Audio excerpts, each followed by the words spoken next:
Here's one of those things that irk me in a lot of movies. Mind you, I'm not expecting much realism, depending on what type of movie it is, but what I do expect is consistency and internal logic, and that is often missing.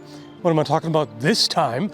Well, the trope that injuries from fighting are entirely subject to whatever the plot demands, as opposed to making sense or giving us an idea of what the stakes are and what to expect. A particularly grievous example comes from Spartacus, Blood and Sand, a TV show from 2010. So this guy has to fight several gladiators and he takes all kinds of damage.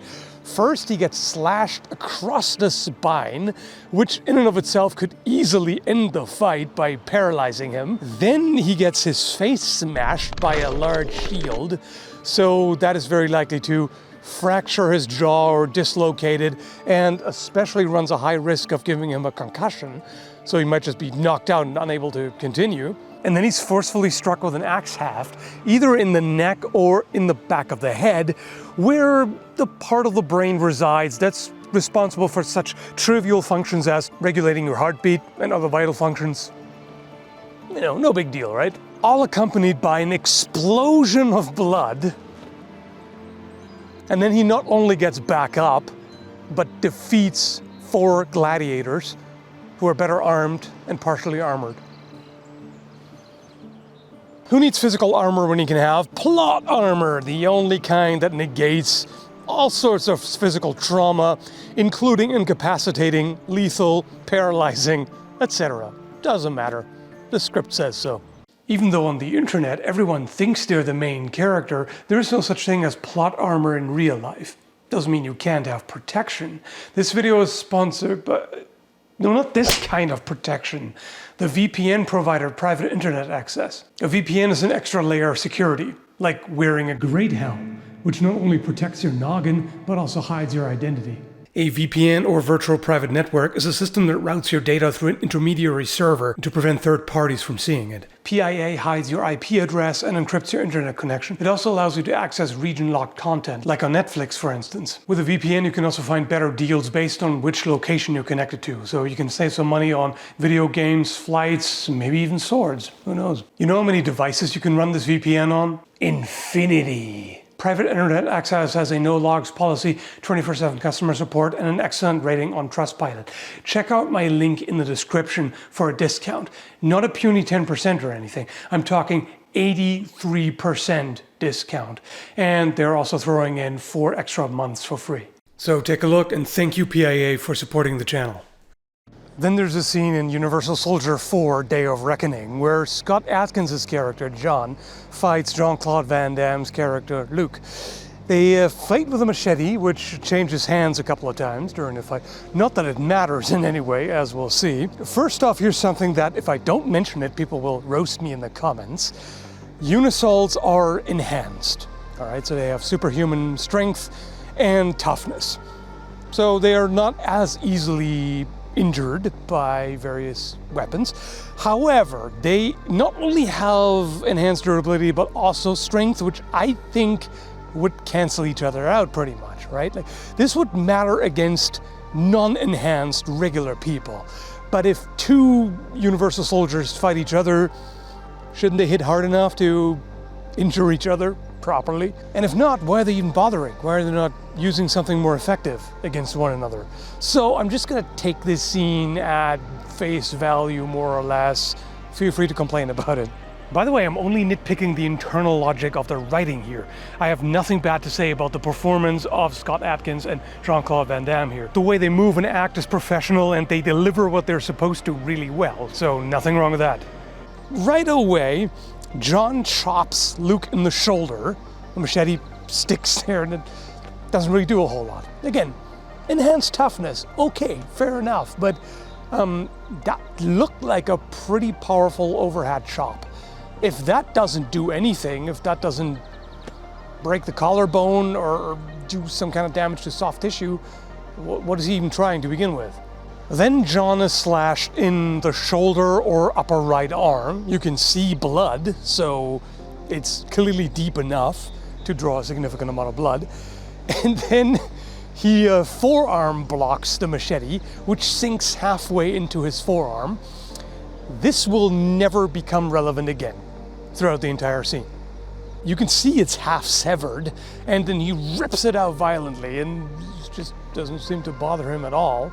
Doesn't seem to limit his movement in any way.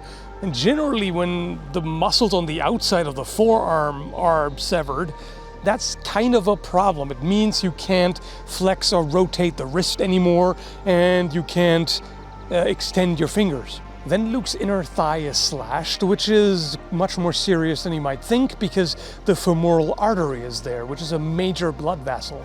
So when that's severed, you're just gonna die of blood loss.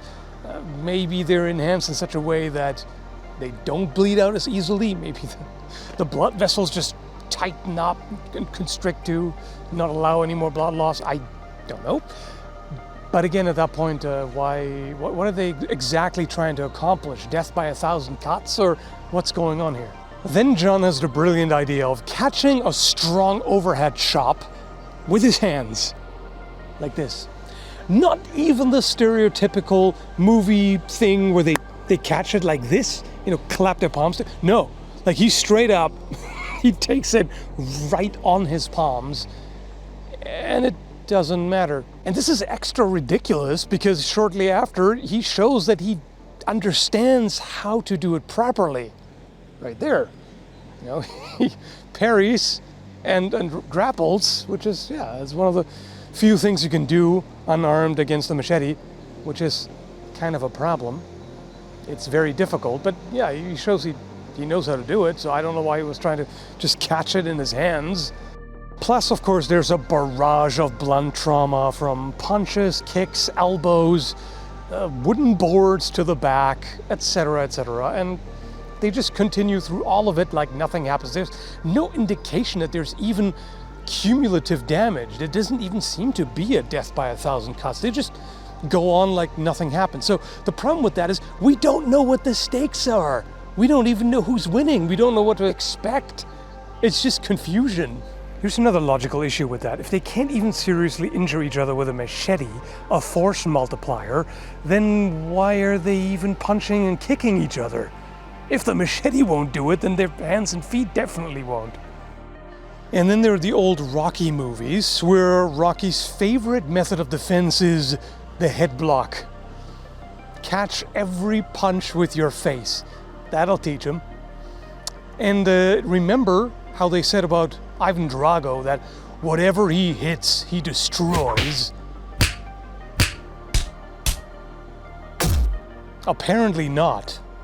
Remember that Simpsons episode where Homer finds out that because he has such a tiny brain swimming in liquid, he can take all kinds of punches, so he becomes a professional boxer who does nothing but soak up damage the entire match and just push him over when they get too exhausted?